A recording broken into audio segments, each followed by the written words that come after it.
Hey, what is up, everybody?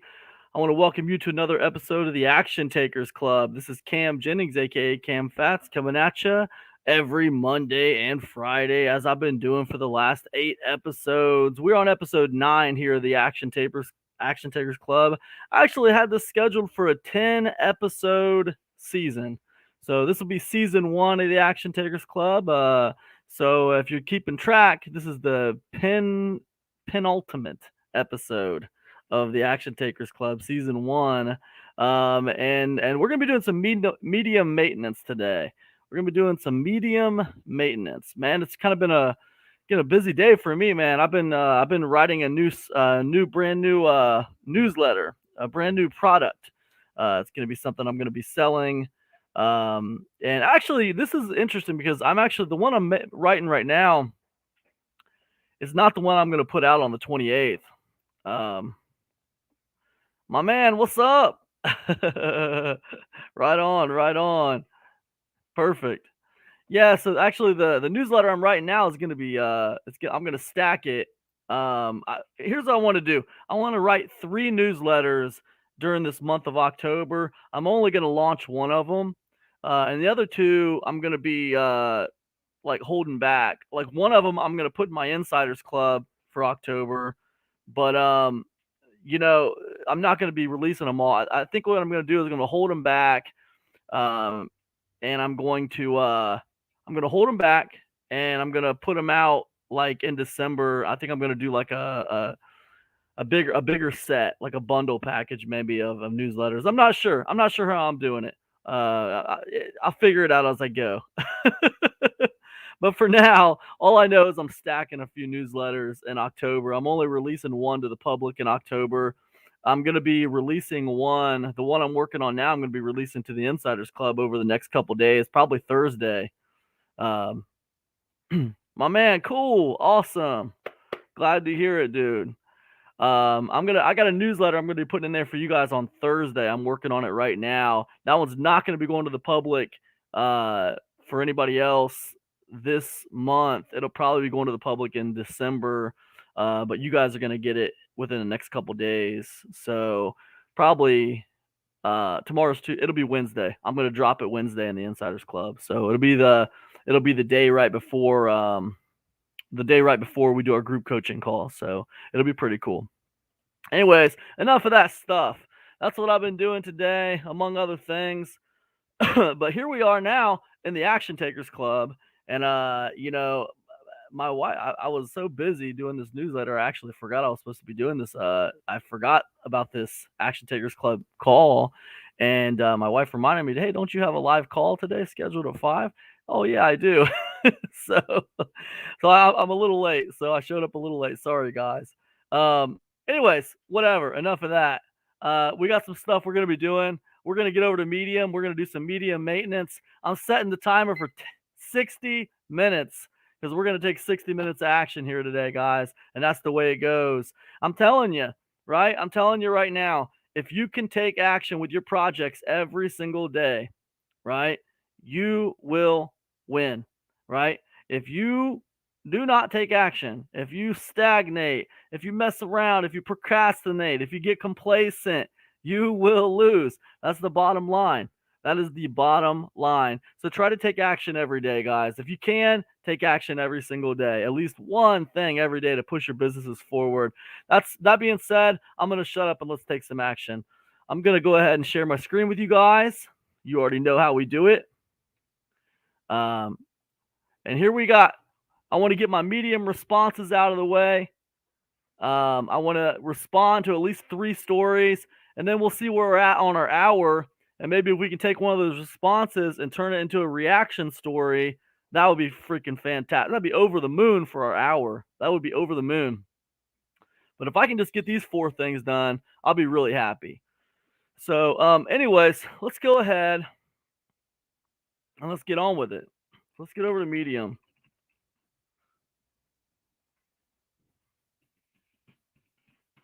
Somebody was asking me if the Action Takers Club is all about medium, and it's really not. The Action Takers Club is really not all about medium. It's been about medium this season. It feels like mostly because of the fact that I've been dealing with Medium a lot. I've been on Medium a lot. But if you've tuned into every episode of the Action Takers Club, you probably saw me mess with YouTube. You've seen me mess with some other little things. Um, and, just this, that, and the other thing. So right now, I have a big focus on Medium. I think it's important right now. That's how I feel about it. When it comes to blogging platforms, I think this one's probably the most important one out there right now. So that's what I believe, and yeah, so that's why I've been spending a lot of time over here. But anyways, first thing on our list is to get Medium responses done. So let's check in here and see what the deal is with the responses. Okay, we got this response here. Got a few people started following me. I don't have to worry about that. I think now it might be better. Yeah, that's what I said on my article. She said, "You have something there. I was writing every day, but I've since relaxed my writing. But I've been connecting more with other writers recently with equal, if not more, success." So what did it say? Right on, Donna. Love to hear that.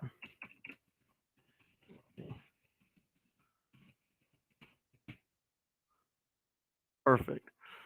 So, all right, that's one down. Easy does it, guys. Easy does it. Man, I like to go back about 3 days. We see clapped here, added a story. That's cool. Responded. Giving up is not my DNA, but this whole thing gave me a new business idea, so I will make some changes. Ooh, that sounds awesome. Ooh, that sounds awesome.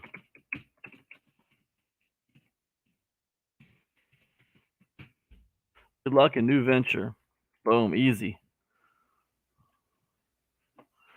All right, cool. Ella, okay. People highlighted some stuff. Clap. Cool. Okay, responded. I already responded. I remember responding to this one already. You know, this lady was complaining about. This lady was complaining about. This lady was complaining about the guy who owns Medium, or the guy who runs Medium now, the new CEO of Medium. She was complaining about him and stuff like that. And I was just saying that this reminds me of one of those sentiments. I said, if you come at the king, you best not miss. That was from The Wire. And that was kind of derivative of like a Ralph Waldo Emerson quote from a long time ago. Like he basically said, when you strike at a king, you must kill him. But the point was that I was trying to make was it's not really smart to drag the king of Medium into the fray. Better just leave him out of it, man. That's what I would have done. Just leave the king out of the fray. It's a good way to just get kicked off the platform, probably. Um, I said I hadn't known Medium to be some kind of beacon of free speech and tolerance or anything. So, and she just responded, "Yeah, that's probably true." So, yeah, I mean, it is what it is, man. It's Medium. It's not Rumble. You know. So, anyways, this guy started following. This lady said she responded. Um, this is very helpful. I put together a few pieces that I could not find in my own puzzle. Hey, right on, Lee. Keep rocking, and good luck in all your ventures. And I tell you what, like I try to type too fast sometimes. It's full of errors. Anyways, that was Lee. So let me get that done. There she is right there. Lee, this lady respond. Man, it's only like 30 something percent women on Medium, but man, I'm getting a lot of ladies responding to my stuff here. It's weird. Um question who oh yeah, because I said that. This is what I said. Okay, I said who owns the rights to artificial creation. Then she was responding, give you commercial rights to your images. So I agree with you. Use with care. Right on. Nice follow up. Keep up the good work. Boom. Easy. All right, so let's go. Responded. Okay, cool. Reaction, clap, started following you. Okay, let's go. We're 2 days old. Okay, and I think I got this guy already. Sneaky. Okay, maybe I didn't. I don't know.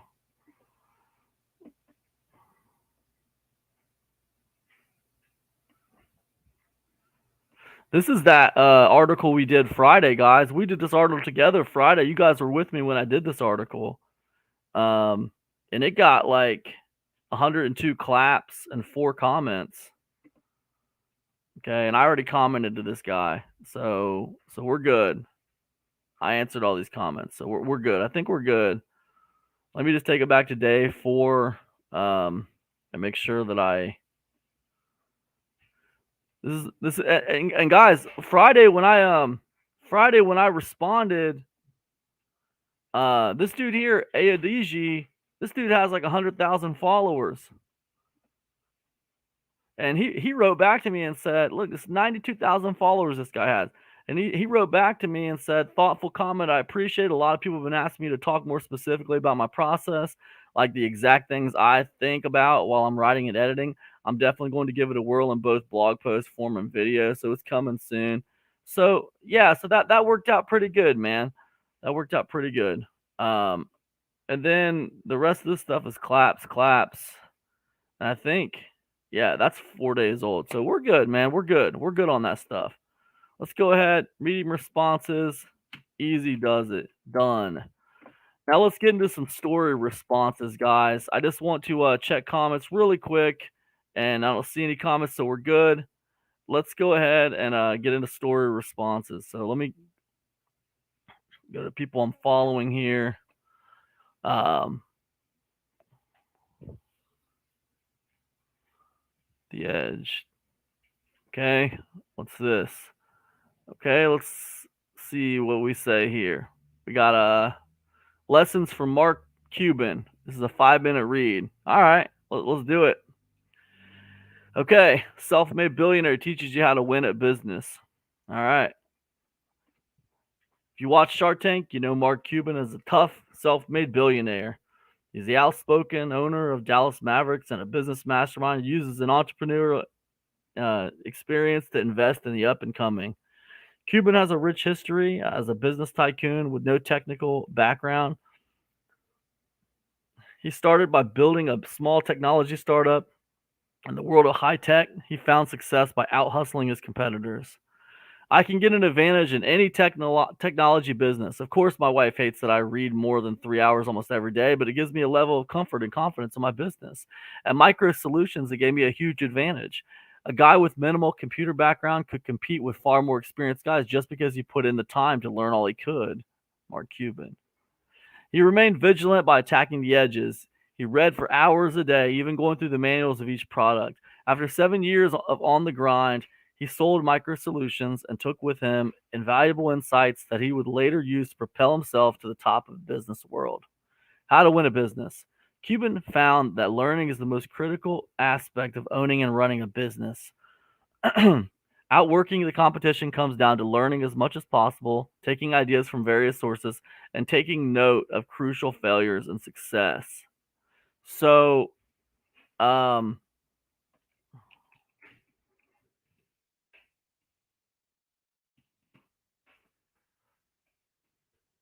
essentially, Cuban was speaking about the advantages of staying a student,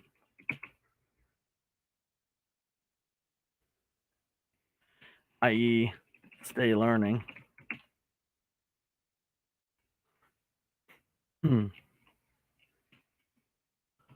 Yeah, it was like staying a student, um,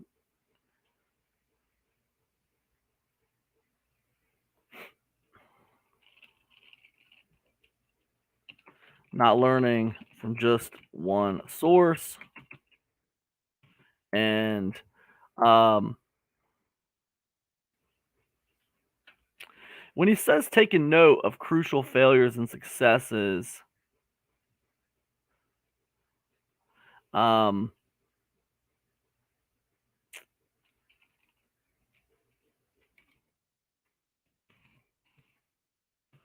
when he says taking note of crucial failures and successes, do you think he is referring to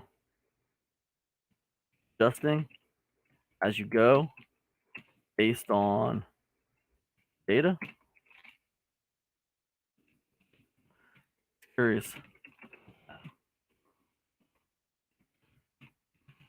All right. The edge. Like other champions, he abides by a set of guiding principles, or the edge, according to Cuban. The edge is about getting so pumped about an idea or project that you work 24 hours straight without noticing. Working to become the smartest guy in the room will learn whatever you need to get there. Willing to learn whatever you need to get there. The edge is knowing that you can fail and learn from it. The edge is knowing that people will think you're crazy and they are right, but you don't care. The edge is knowing that people will think you're crazy and they are right, but you don't care. I just read that. Sorry, guys. The edge is knowing how to decompress a couple times a week in order to refocus. The edge is treating people right along the way and surrounding yourself with the right kind of people to keep you balanced. The edge is confidently calling someone out on a business issue because you have done your homework. The edge is recognizing when you are wrong and working harder to make sure it doesn't happen again. The edge is being able to drill down to identify issues and problems and to solve them before anyone else exploits them. The edge is not talking about the will to win. Instead, you are preparing yourself to compete so that you will be successful. Everyone has the will to win. It's only those with the will to prepare that do win. Bobby Knight. Bobby Knight was a basketball coach, guys. He's a college basketball coach. Most of his insights came while pioneering micro solutions. It was when technology companies were either making it big or losing. People routinely bought new computers with every small jump in power and capacity, creating a proving ground for companies willing to innovate and change. Two lessons. These two lessons are more like a core values than every entrepreneur should adopt. It's how you should think about your business and become ingrained in your DNA. Lesson one, ask yourself how someone can put you out of business. How could someone else do a better job selling, creating, or making what you do? It is always better to anticipate where the problems will come from. Kodak comes to mind, but there are many, many others that failed this lesson. Yeah, you could look at Blockbuster too. That's another really big one. Um, Always run your business like you're competing with, or you can look at Uber. You can look at how Uber handled taxi companies. Lessons two, always run your business like you're competing with the biggest companies in your industry. For Cuban, it meant facing off with Google, Facebook, and Microsoft every day. If you're ready to compete with the big guys, you can compete with anyone else. So ask yourself how someone could put you out of business, and always run your business like you're competing with the biggest companies in your industry. Okay. Always run your business like you're competing with the biggest companies in your industry. Huh. I wonder what he means by that. I mean, you know, you're competing with who you're competing with, you know? I kind of wonder what he means by that.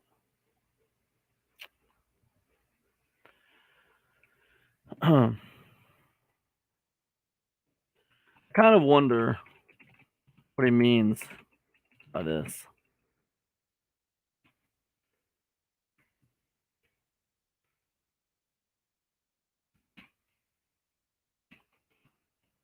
'You're competing who you are competing with.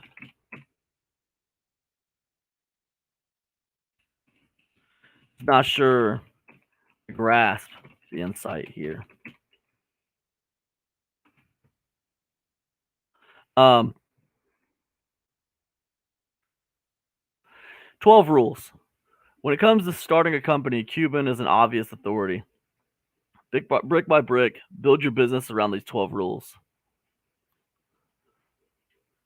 Don't start a company unless it's an obsession or something you love. Yeah, I agree with that. It is not an obsession if you have an exit strategy. I don't know, man. I mean, I don't know about this. I mean, look,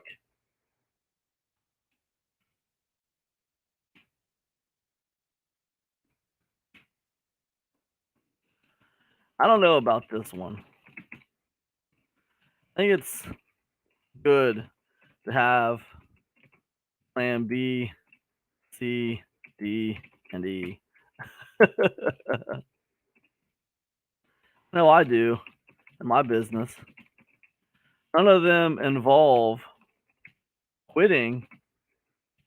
They all involve pivoting in some way.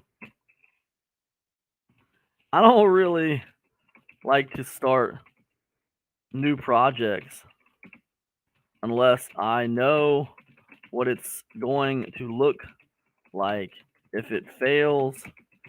I have a plan for that. I don't know. That's just me, man.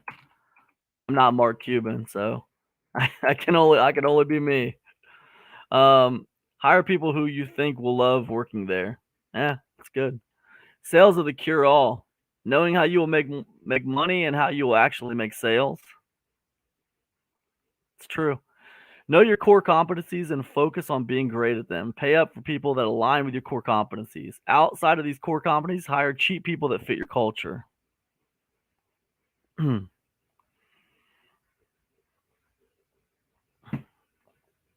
Get people to love their jobs and they find ways to spend as much of their time as possible doing it.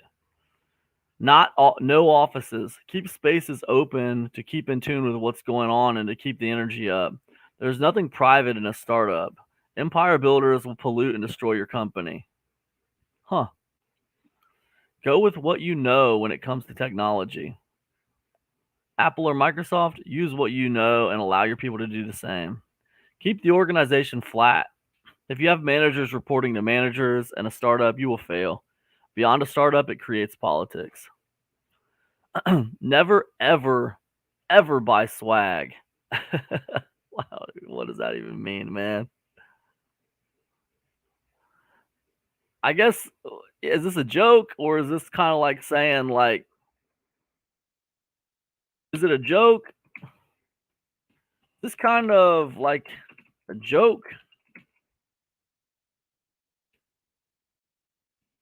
or do you think he is saying not to buy um,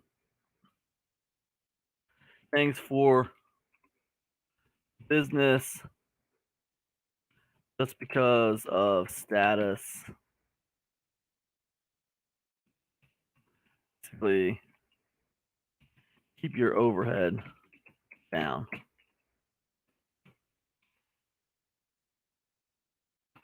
Uh, Never ever hire a PR firm. Do it yourself. Whenever you consume any information related to your field, get the email of the person publishing it and send them a message introducing yourself and the company. Get the email of the person publishing it.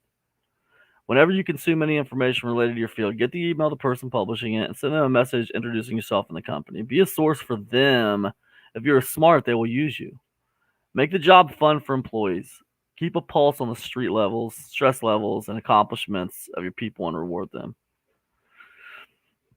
Check out his shark biography here, or his ancient looking 1990s weblog here. These insights and direct quotes came from his book, How to Win at the Sport of Business, which you can get using this Amazon link. How to Win at the Sport of Business. Cool. This story contains affiliate links, which means I get a portion of what you pay at no extra cost to you. Okay, very cool. All right, let's give this guy some claps. And just want to close these comments out. Hey, listen, man. I left this story with several questions. I talked about a few of them above. I think sometimes when a story gets you thinking, it matters. This one was polarizing enough to get me thinking.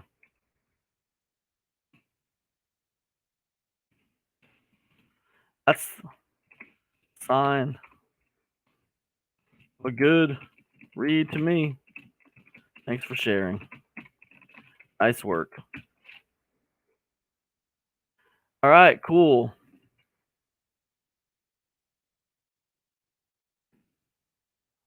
Go ahead and put this in here. Boom. So essentially, Cuban. Oh my gosh. Okay.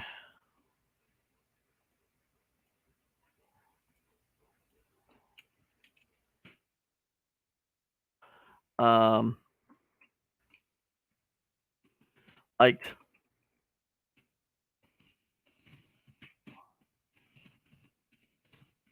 first and foremost.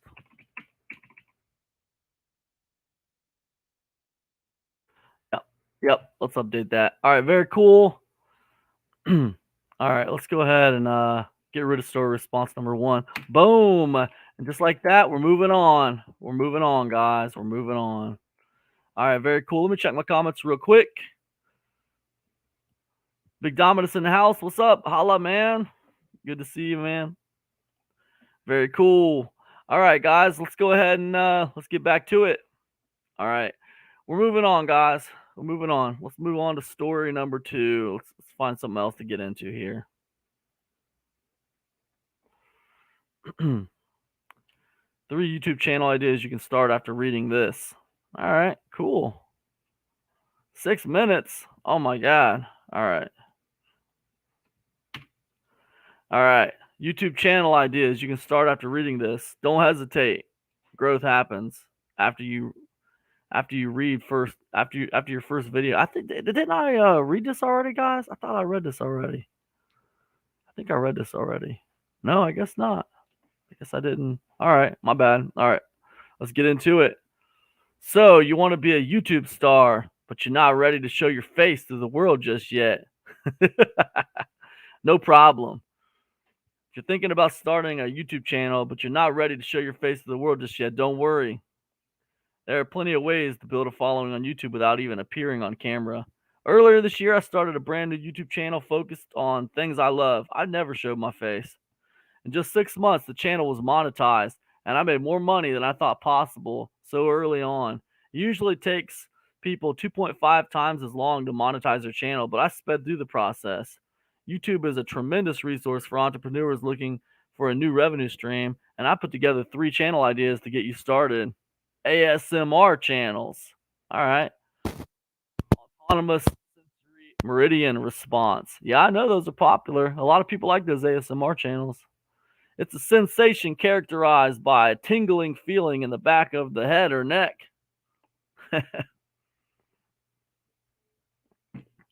Many people find ASMR videos relaxing, and some even use them as a way to fall asleep. If you have a microphone and some time to spare, you can start an ASMR channel today. But I thought most of these ASMR channels show their faces. Hey, I thought most of these ASMR channels,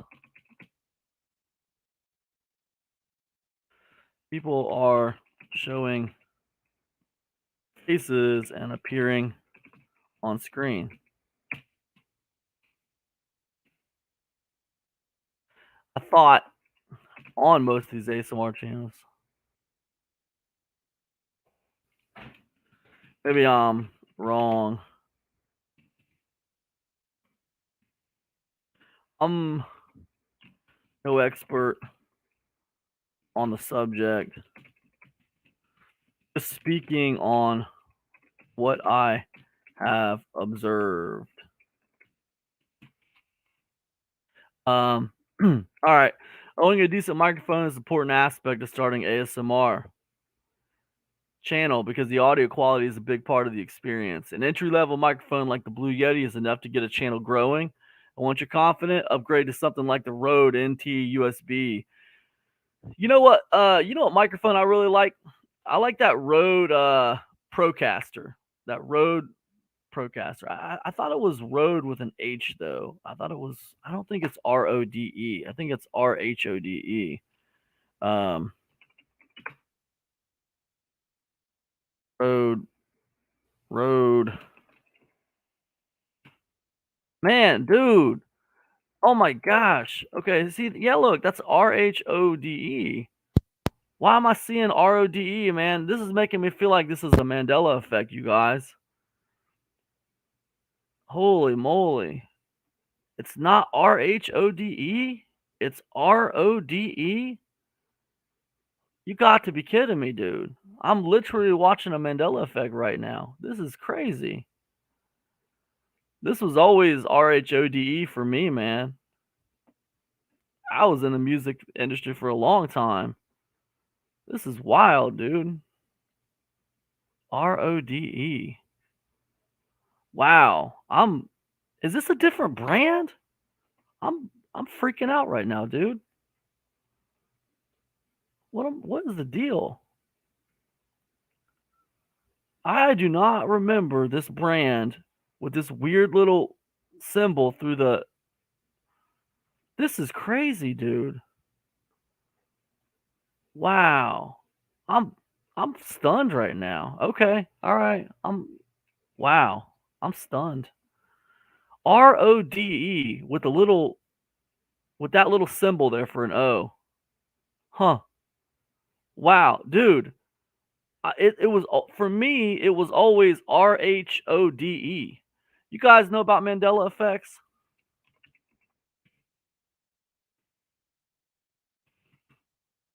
You guys know about this stuff? Um, phenomenon which many people misremember details about an event, false memories, stuff like that.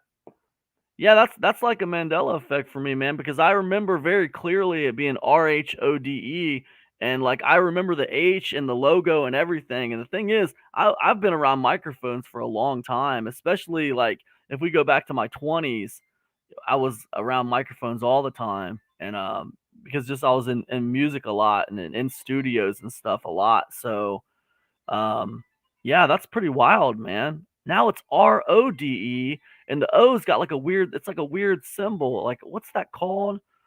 Um, what's the symbol that looks like an O with a line through it? It's got a symbol on it. Yeah, that It's the minuscule. Min minuscule. It's a letter in the Danish, Norwegian, Farsi, and Southern Sami languages. Wow. Okay. Wow, man. Wow. Okay. All right. We got to move on, guys. We got to take action. That's wild, dude. I didn't realize that. That's really weird. That blows me away, man. Unbelievable. I wonder if anyone else is watching this and is freaked out by that. Anyways, whatever, man. Whatever. Big Mormo in the house. What's up, man? Thank you, sir. All right, let's get on with it, man. Let's get on with it, man. I'm dragging my feet. I'm just stalling now, man. This is straight procrastination here. All right. One successful ASMR creator, Gibby, started her channel in 2016 and quickly amassed over 1 million subscribers. She used ASMR to help her with anxiety before beginning her channel. Gibby revealed the reason she was drawn to ASMR. What really appealed to me was ASMR because it's very user friendly to start. You can do it by yourself. You don't need anyone's help else. Starting an ASMR is a low cost way to get on YouTube. As long as you can spare the time investment, create high quality content. Some common triggers include soft speaking, gentle sounds, personal attention. With a little effort, you can create content that will help your viewers relax and fall asleep. Who knows? You might even become the next ASMR sensation. Huh. I haven't seen anybody do an ASMR without being on the camera. That's interesting.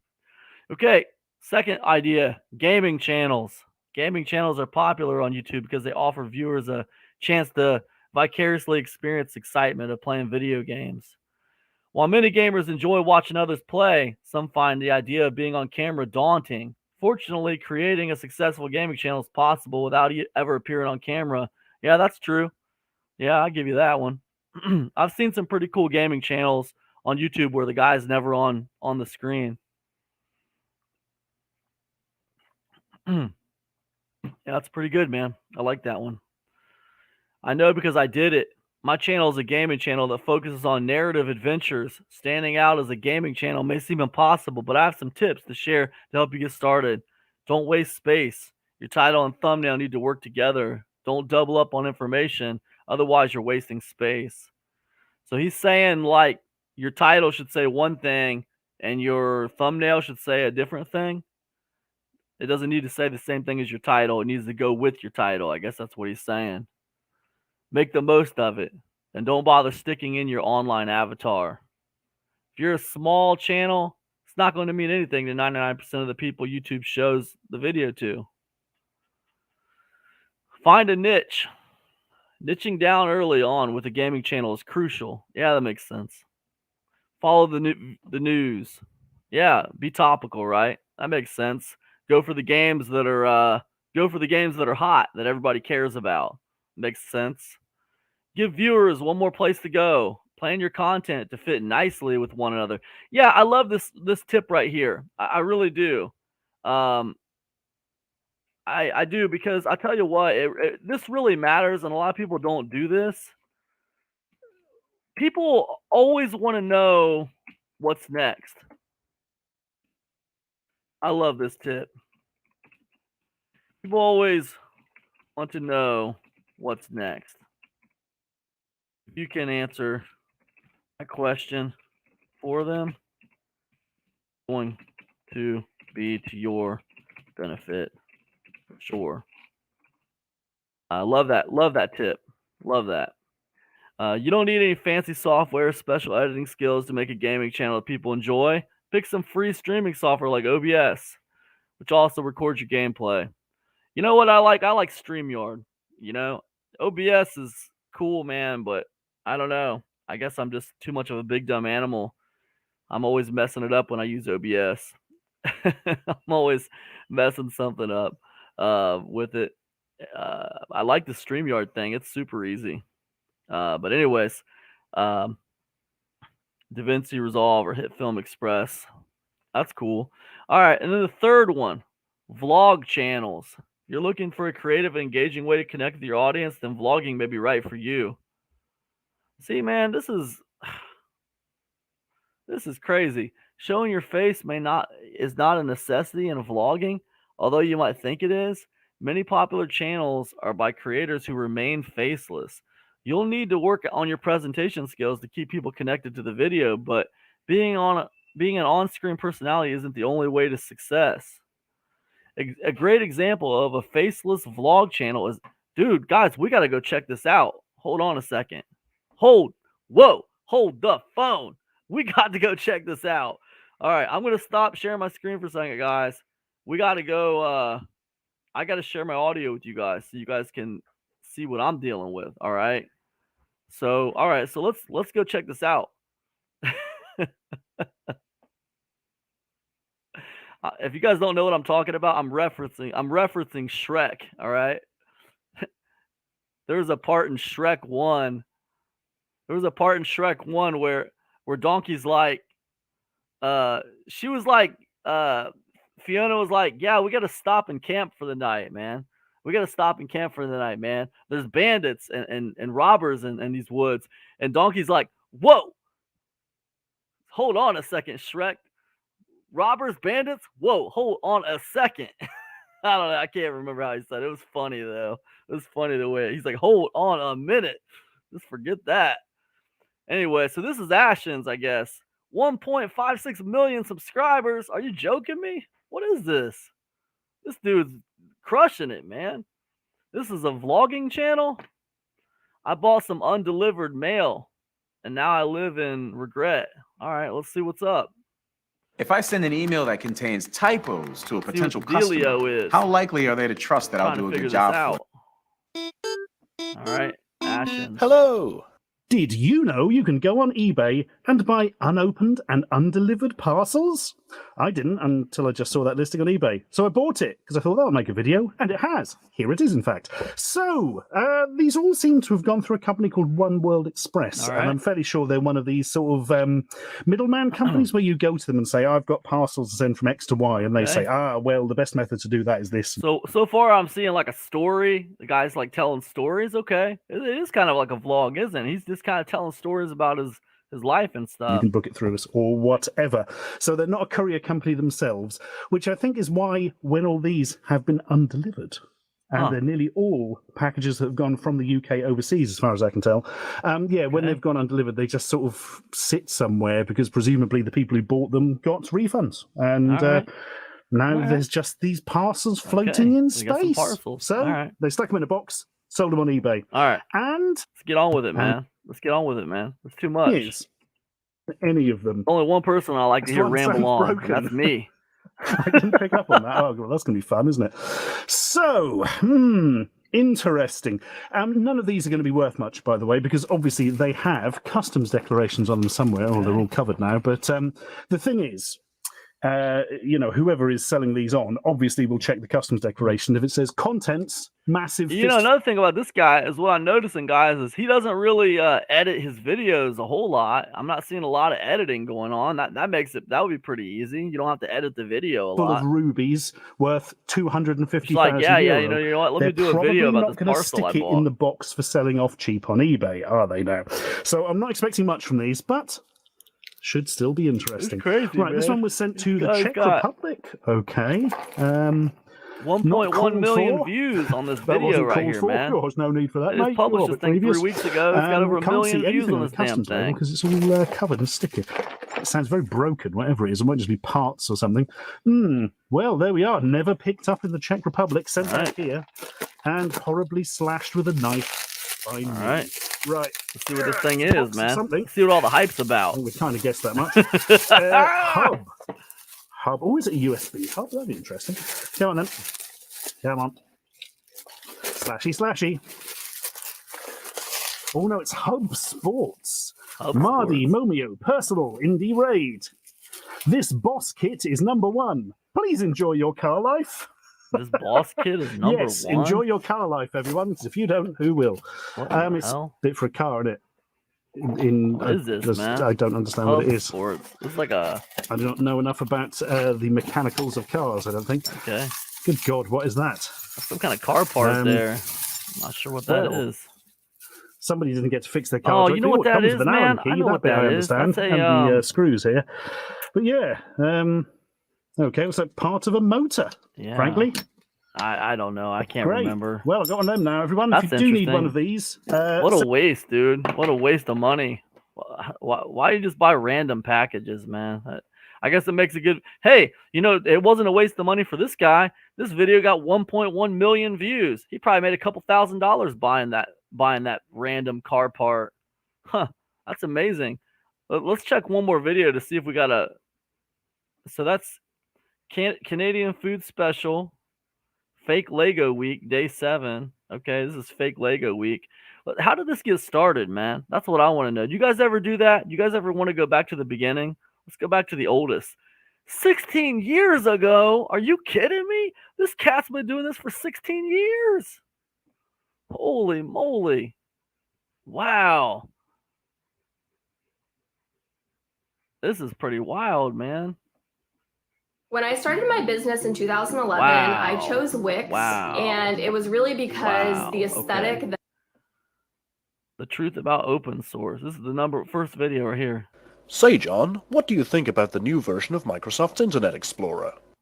Oh, I don't know. I use an open source browser for looking at the internet. Okay. It's supposed to be funny, I guess. That's cool. And then this is the second one. Pop Station Review. So it's a review. He started out doing reviews and weird. Yeah, I mean, it's just kind of like a blogging kind of thing, isn't it? It's like a vlog. Wow, man. Learn something new every day, man. That's okay. I'm getting distracted, but let's get out of there. Wow, man. I never really considered faceless blogging channels. That Ashen channel was really cool, man. I could see a lot of people being able to do channels like that. Not showing face, minimal editing. I get it, man. I see the appeal. Huh. Final thoughts. I've created half a dozen YouTube channels in the past, but never found success until my recent one. Throughout the years, I've picked up little pieces of information to help take a channel from 0 subscribers to over 1,000. One of the key metrics to get monetized. In this article, I've shared some ideas about how you can get started. More content is planned around growing a YouTube channel. Please consider following me to be notified when this becomes available. All right. Well, right on, dude. I'm gonna give you 5 claps on that one, And I see the appeal. Great share, man. Max respect. Really enjoyed the article. All right, cool. Go ahead and get this put over here, man. Nice article, It's really good. So, in case you're just tuning in, guys, what you're tuning into right now, you're tuning into the Action Takers Club, and what we do in the Action Takers Club is we spend a whole hour just taking action. And in case you're wondering what I'm doing right now, what I'm doing is I'm taking action on my Medium channel, right? What I wanted to do today is I really wanted to take this hour and I wanted to do some what I call maintenance on Medium. And what that is basically I wanted to respond to anyone who's responded to my stories or whatever. And then I wanted to go out here and find at least 3 stories to respond to myself. And just write some meaningful comments on their stories. And what I mean by meaningful comments is exactly what you guys are seeing me do. I don't just want to say, hey, nice article, man. I want to get into the specifics of what they were talking about. I want to actually appear as though I've read their article, right? And what I mean by that is I actually want to read their article and I want to let them know I've read their article. And I can let them know that I've read their article by commenting on specific things within their article. Right. So that's kind of what I want to do. And to me, that's a meaningful comment. And that has actually helped me grow my Medium account quite a bit. So a lot of people don't realize this, but on Medium, the comments that you leave actually, they're actually content in and of themselves. And Medium treats them like content. So if you go to Medium every day and you comment on other people's work, Medium's algorithm is going to see that like you publish frequently. And what they're going to do is they're going to push people towards your stuff. Now, the only downside to commenting is you can't monetize comments. Okay. So you do want to publish your own stories, once or twice a week on Medium. So you have something to monetize. And one way that I've done that in the past is I've just done reaction posts to other people. So if I do a comment like this or whatever, and I think it's a pretty decent comment, I might put a little introduction and then publish this as my own post and just call it a reaction post to this other thing. And I'll put a little link to it and stuff like that. So, but anyways, let me go back to home and let's go ahead and go over here. And we got a second story done, guys. Boom. Easy does it, man. Easy does it.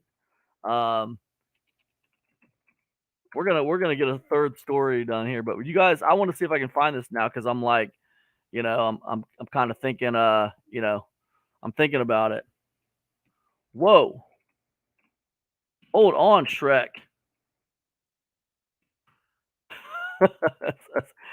If I can find it. Whoa, hold on, Shrek. Woods. I don't know, guys. All right, I can't find it. It doesn't matter. You know what? I could find it if I just really wanted to waste a bunch of time, but I'm not going to do that. We're not going to do that. All right, let's move on, guys. This is how I get distracted, man. All right. Let's find something else to talk about here. The business death spiral and how to avoid it. Ooh, the business death spiral. That sounds interesting. How many? Oh, it's only 4 minutes. That's not too bad. All right, let's rock and roll. The only way out of a rut is reinvention. Look at this cool staircase, man. That's pretty neat. All right, this morning I decided my business was caught in a death spiral. What's that? The death spiral explained. Man, death spiral.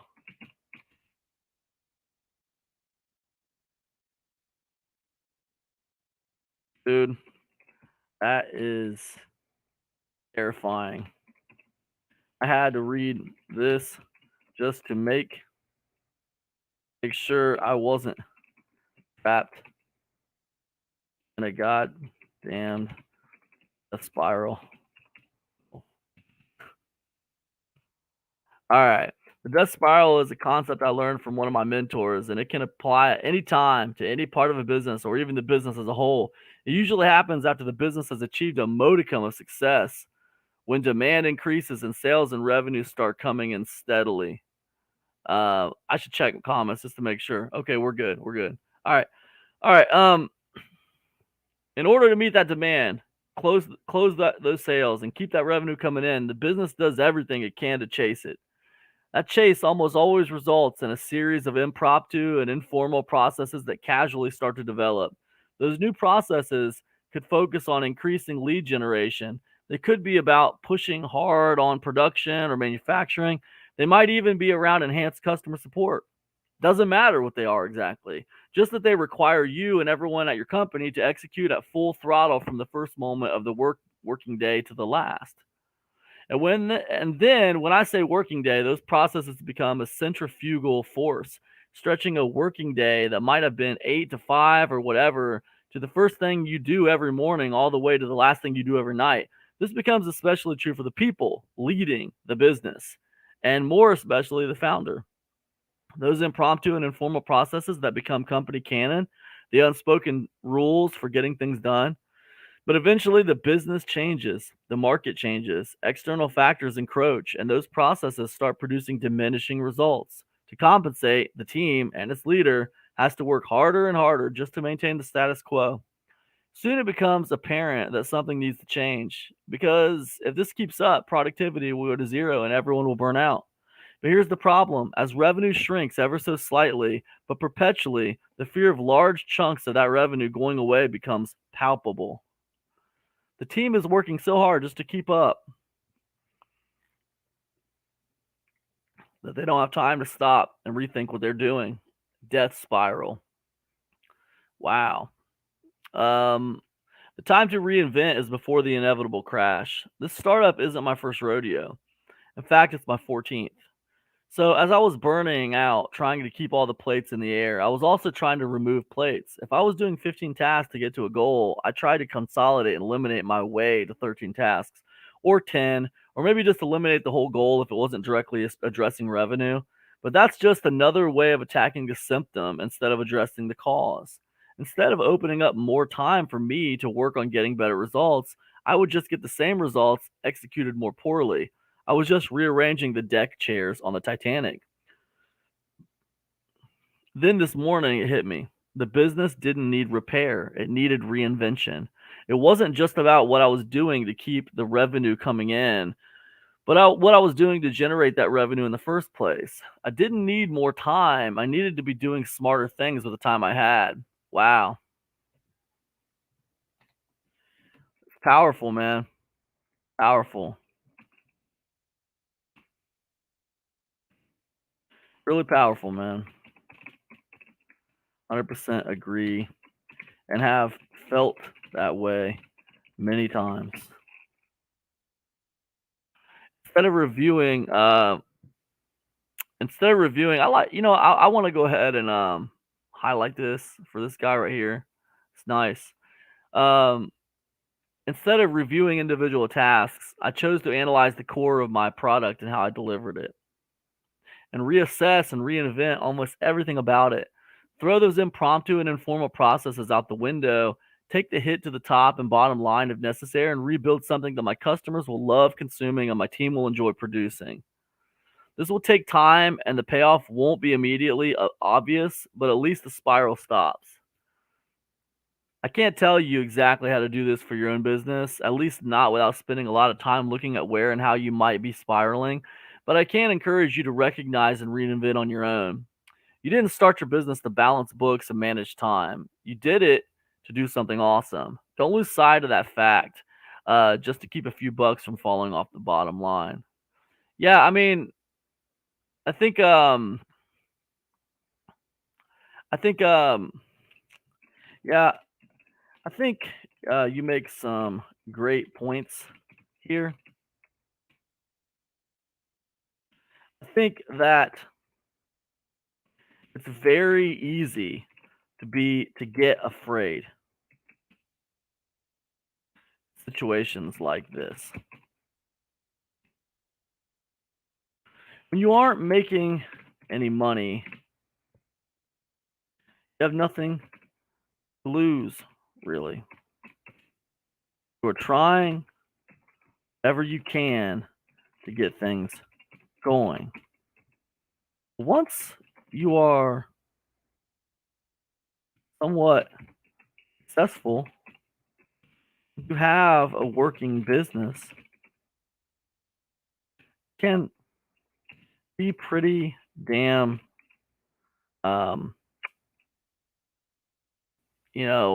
what's the word I'm looking for? Disheveling? No, disconcerting. Disconcerting. You see things starting to fall apart a little bit.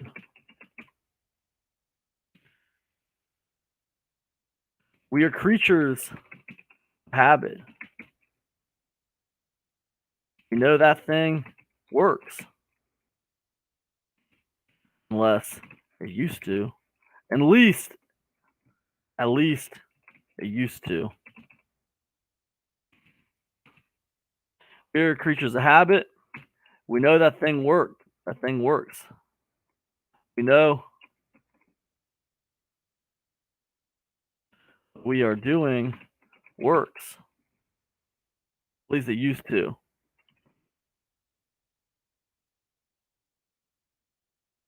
I don't know what it is. It's like we are fearless until we have something that works.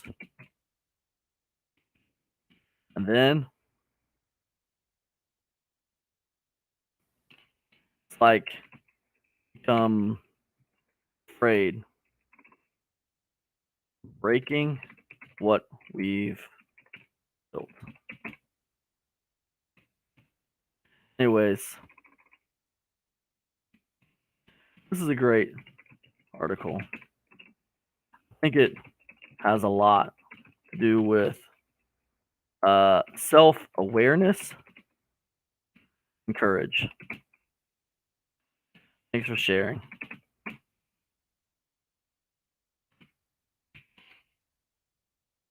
Yeah, I like that. It's a really good article, man.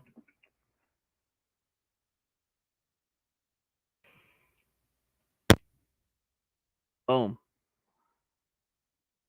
Perfect. Yeah, that's perfect. All right, very, very good. All right, so very cool. Let me go ahead and go back over here, and let's do that. And guys, we got about this right here. I'm just gonna take this possible reaction story off of here, and we got everything done. And I'll tell you why. I'm gonna tell you why I'm taking that reaction story off. All right. But let me go ahead and cancel this out and stop sharing my screen. And so we got about 4 minutes left, guys. We got about 4 minutes left. We probably got time to do another response. But I'm gonna go ahead and I'm just gonna wrap this one up a tiny bit early, guys. And I'll tell you guys why. I think I'm kind of catching. I think the last few days I've been catching a cold or something.